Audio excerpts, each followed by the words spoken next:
ઓમ શ્રી પરમાત્મને નમઃ.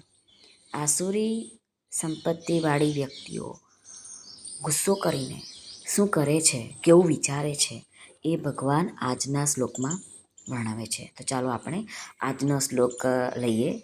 ભગવાન શું કહે છે? આજનો શ્લોક છે શ્રીમદ્ ભગવદ્ ગીતા અધ્યાય 16, દૈવાસુર સંપદ વિભાગ યોગનો શ્લોક ક્રમાંક 14.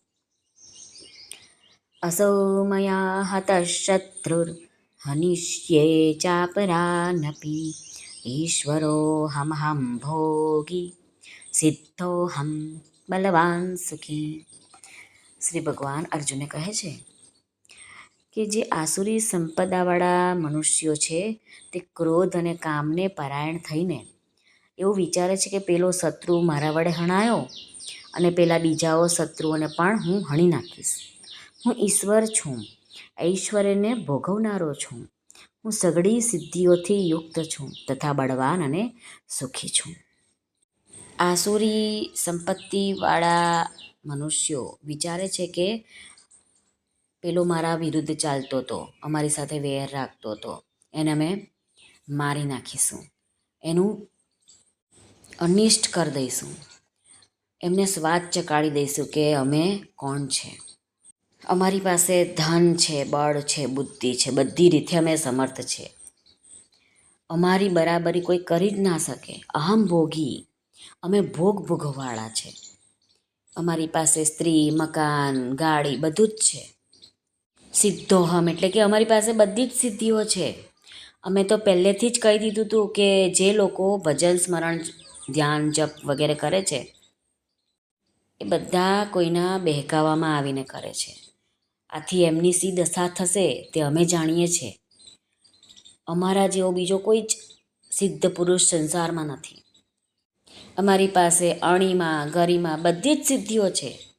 ટૂંકમાં અમે એટલા બળવાન છીએ કે બધાને ફૂંક મારીને ભસ્મ કરી શકીએ છીએ. આવા મનુષ્યો પોતાને બહુ બળવાન માને છે, સિદ્ધ માને છે, પરંતુ જ્યારે પોતે જ્યાં હારી જાય છે ને તે વાત બીજાઓને કહેતા નથી. કારણ કે એમને એવું લાગે છે કે કોઈ મને કમજોર ના સમજી લે. આવા મનુષ્યોને પોતાની હાર યાદ નથી રહેતી, પરંતુ અભિમાનની વાત એમને યાદ રહે છે.